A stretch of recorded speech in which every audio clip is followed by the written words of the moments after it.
Hi, my name is Barry Clark. I'm a beekeeper in Prince George and the president of the Prince George Beekeepers Association. And I've been helping out here at Baldy Hughes for the last couple of years with their bee program. And today we're just going to have a look at these hives that were here over the winter.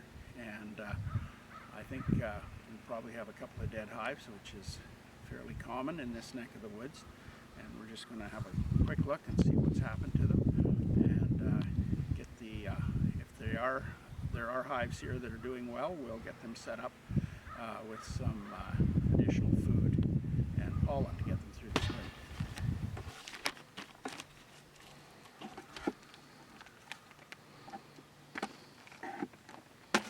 So over winter they just kind of hibernate? They don't hibernate. They stay active all winter, but they stay in a cluster to keep warm. And of course, what happens is that if the queen doesn't do well in this case, so we don't want to keep this out too. I mean, it's plenty warm enough, but there is larvae and eggs in this frame, and I want just you to notice there's very little spotting on the frames here. That hive is quite clean.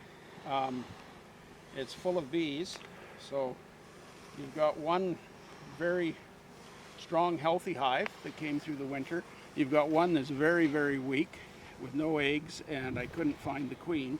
And then you've got one that died probably in the last 6 weeks. As you can see the larvae. I don't know if you see the white in the bottom there.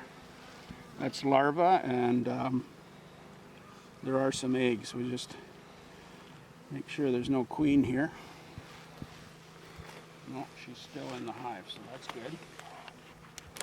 Okay, so we've looked at 3 hives today, and the first one was dead. It died sometime in the last 6 weeks, probably from a nosema infection, and I would say there was a heavy mite load in there, probably coming through the winter. The hive to my right is very weak.